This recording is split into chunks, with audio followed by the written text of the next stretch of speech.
Hey gang, Todd here, and it had occurred to me, middle of winter, and we've yet to do a film that has any snow in it. Nothing set in winter, nothing up on mountains. So I thought I would take a look at a fun little TV movie from the 70s, set at a ski lodge. And it's one of the many films that came out in the wake of Jaws to have a animal attack as the plot. Only it's not a bear like in Grizzly or Claws. It's a Yeti or a Bigfoot. Take your pick. And like Grizzly, this film hits all the plot points of Jaws. I mean, all of them. Yeah, the celebration event that the town is dependent on, killing the wrong animal, getting together to go out to hunt it down at the last minute. I mean, closing off the mountain at one point, it attacking the celebration, all the plot points of Jaws. And it's got a great cast. Headlined by Bo Svensson, probably best known for playing Sheriff Buford Pusser in Walking Tall 2 and Walking Tall Final Chapter. We also have Yvette Menu, probably best known for the Robert Powell adaptation of The Time Machine. Although she did do some TV films like Devil Dog, The Hound of Hell, another favorite of mine. We also have Clint Walker as the sheriff. He rose to TV fame in, I believe it was Cheyenne. If I'm wrong, I'll have a little correction down there like I usually do. And he was also in films like The Dirty Dozen and did TV films himself like Killdozer and Scream of the Wolf, two really good horror flicks I like. And rounding out the cast, we have Robert Logan.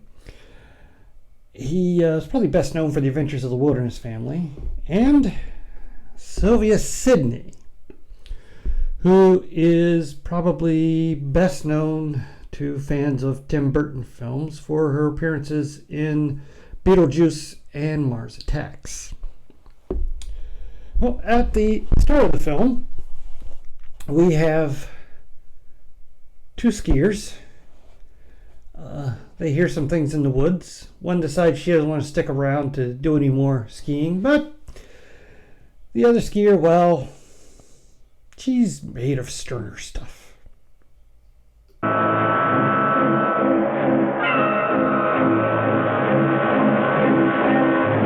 Manager of the Rill Lodge, R-I-L-L, Tony, who runs it for the owner, his mother, gets a notification that a skier has gone missing. And so he gets a search team going. And as they spread out the search, he makes a horrifying discovery.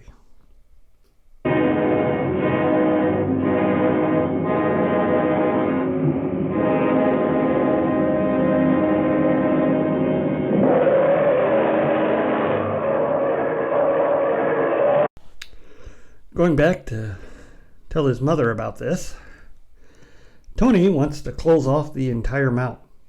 Close the lodge. Get everyone out. There's something dangerous up there. His mother's a little more pragmatic. She says, the lodge is depending on the carnival. They have it every year. The town is depending on it. It's where they make most of their money to get them through the summer. It's just one area of the mountain. Just shut that part off. There's obviously a bear up there. Not whatever it is Tony thought he saw or heard. Tony reluctantly agrees. About this time, our two other main characters show up. Gar and his wife Ellen. Ellen is a TV reporter. She's on vacation at the moment. And Gar is a former Olympic ski champion, gold medalist, who doesn't ski anymore and is in need of a job. Tony hires Gar. They were all friends back in the day, and unfortunately, Tony still has feelings for Ellen, and Ellen at this point, she's not too resistant to the idea considering the problems she and Gar are having with their marriage. Meanwhile, Buster, one of the ski patrol, has decided he doesn't care that the area is locked off and no one can go up there. He's going to go find that missing skier. It does not go well.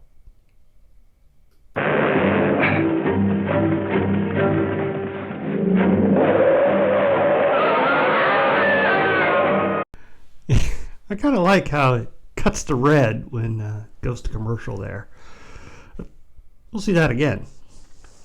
Anywho, back at the lodge, Gar, who is been chosen to crown the Ice Princess or Ice Queen, or I can't remember what they call it. The princess, the one who's of the whole celebration and everything, because he's a celebrity. Tony decides it's time to discuss his theories about what's up in that mountain. First, in the outdoor swimming hot tub, and then over a stiff drink. Talking about one of our guests. I found her jacket the other day. It looked like it'd been ripped off her body and it was blood-stained, and I believe that thing killed her. Gar had been reluctant to go hunting for it, but if it has actually killed someone, he's willing to change his mind. Meanwhile, it's always a meanwhile. Some people posting signs saying the one mountain is off limits, or the one section, make a grisly discovery at an abandoned barn. The sheriff is called. Once he looks at it, he calls Tony. Tony goes along with Gar. Or Gar goes along with Tony to see what's up. I understand she was a guest at the lodge. I was hoping you could help me identify her. I must have seen her somewhere. Maybe I'll recognize her when I see her face. She doesn't have one. Don't get your hopes up, Gorehounds. It's a TV movie from the 70s. They're not going to show it. Tony does...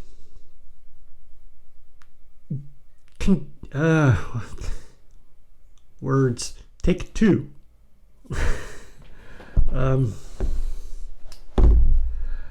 Tony says he thinks it's her because of the part of the ski jacket she still has on.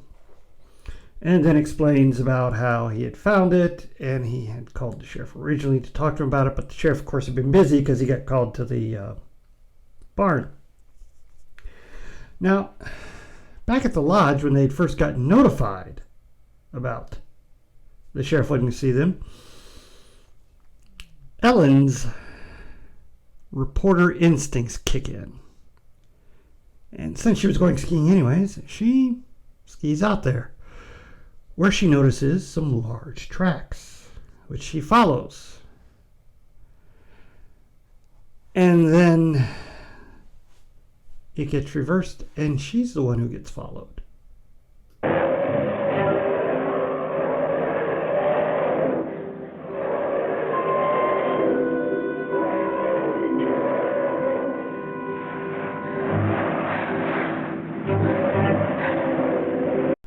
This leads to a prolonged scene of her skiing with growling in the background.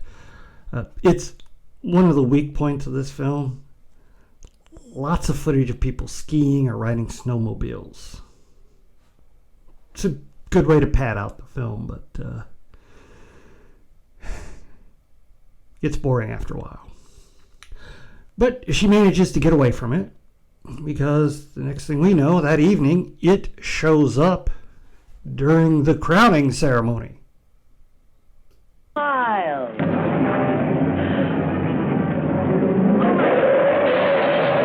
Hope you like that shot, because that's about the most you're ever going to see of the monster. Anywho, pandemonium breaks out, and a disaster happens.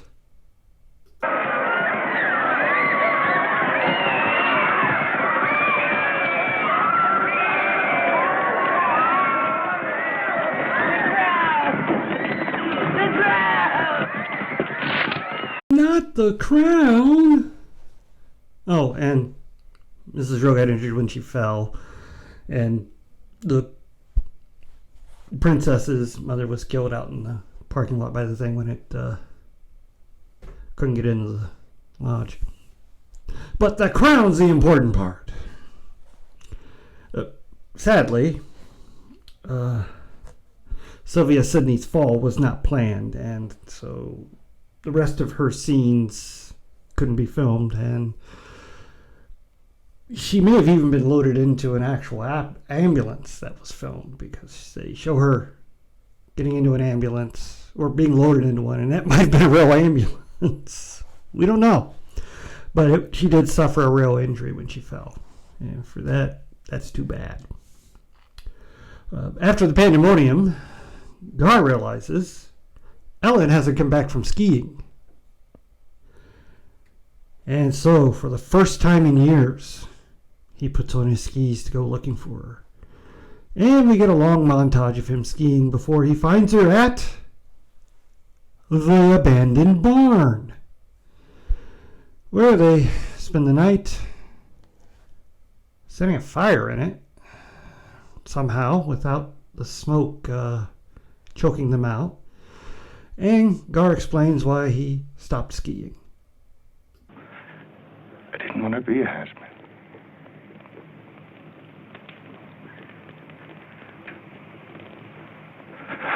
So I figured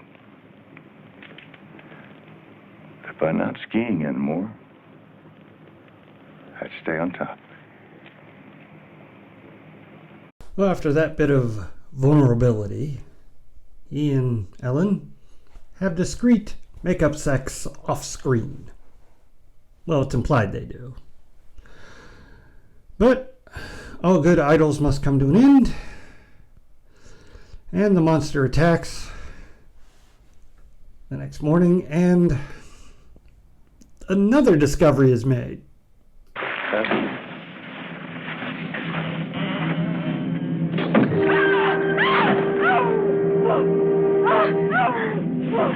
How did they miss Buster's body being in the rafters? I mean, didn't they search the place when they found the first body? Oh, well, it must be a bear. Bears can't climb. Says who? Bears can climb. Anyway, before the monster, Sasquatch, Yeti, yada yada yada, can get into them, he gets chased off by the sheriff and Tony, who were leading a little posse in search of them. Tony goes back to the lodge with Gar and Ellen, and the sheriff continues the hunt, where he comes back victorious.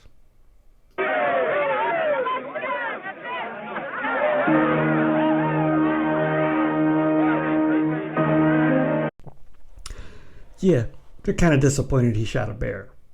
But in his defense, the bear did jump out at them, and it's supposed to be hibernating. But Gar and Ellen convince the sheriff they need to go back out. And so, along with Tony, they pack up a trailer, camper, and they head out to go looking. After stopping and having two people on guard, while making coffee, Tony and Ellen come to an understanding about the almost love triangle that happened in this film. Yeah. Why did you decide against me? I didn't decide against you, Tony. I decided for Gar. I loved you both, you know. But he needed me. So they agreed to be friends. Isn't that sweet? But later on they relieve Gar and the sheriff to stand guard duty. And the Yeti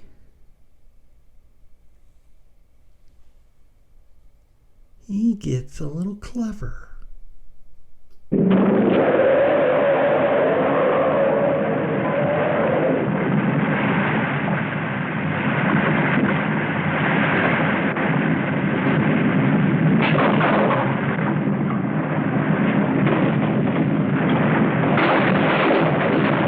Unfortunately, the sheriff is trapped inside. They start to try to dig him out, but the Yeti's coming, and they've got to run for it, leaving Clint Walker to be the Captain Clint in this scenario.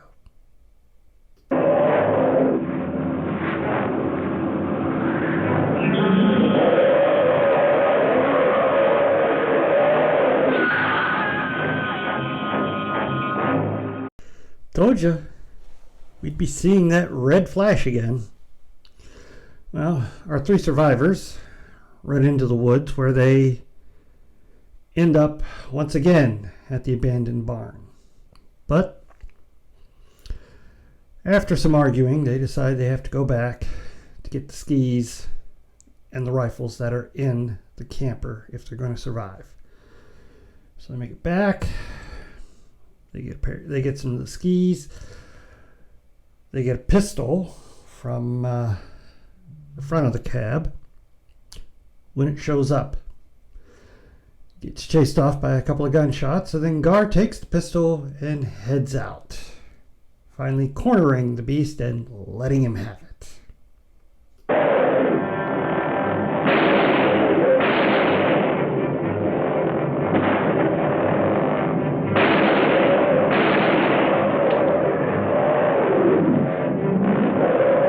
That is one tough Yeti. Empties a gun into it. Still keeps coming. And in an ending that could have only happened on a TV movie in the 70s, he kills it with his ski pole.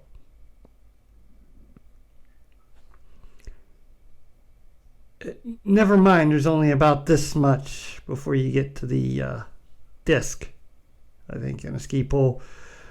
He skewers it. And then they all gather and look off the mountain.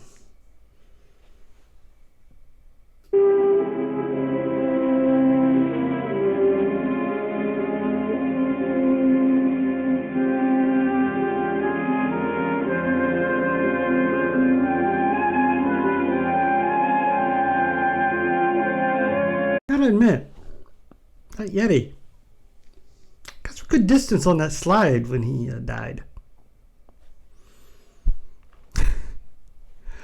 This is a pretty typical made-for-TV monster flick. Again, a little disappointing. You really don't get to see much of the costume. It's like they only had enough for like a face and an arm, because that's about all you see. And that's quick, too. Really good cast, well acted.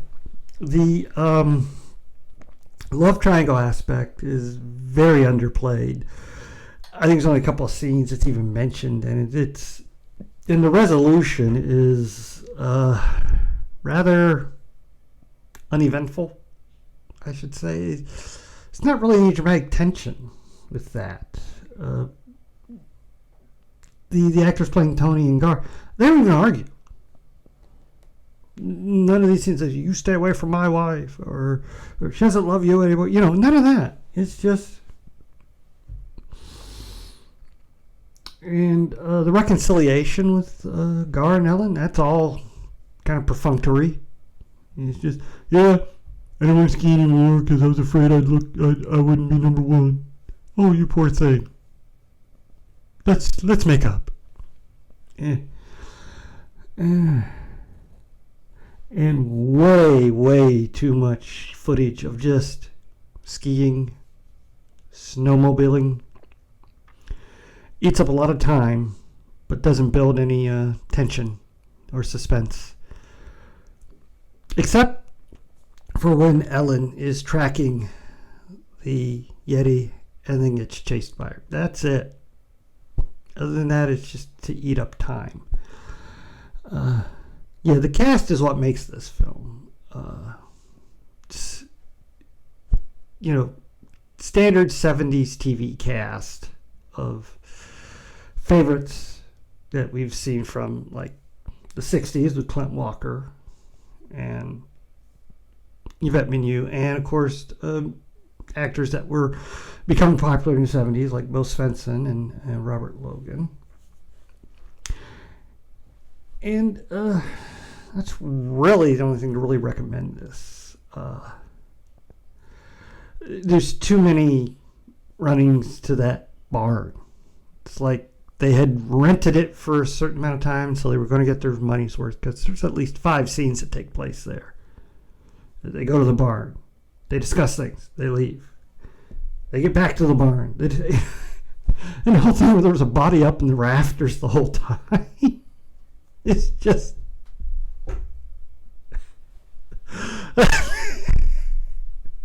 That's just too funny. So silly. But yeah, it's a B monster movie that was trying to cash in on the popularity of Jaws, because everyone tried to copy Jaws. There were so many animal attack movies. So many. Barracuda, Day of the Animals, The Pack, Dogs, Parada. Just so many animal attack movies because of Jaws. And this one followed the Jaws formula too close, with the plot points always hitting ding, ding, ding. Okay, we gotta have this, and we gotta have this, and we gotta have this. But for all that, it's enjoyable. It's a time killer, basically. One of those things you would see on TV, and just, kind of watch with your brain off. But, yeah, that's about it. It's a pleasant little B flick. Nothing special. Please hit like, share, and subscribe, and stay after the credits for my favorite scene.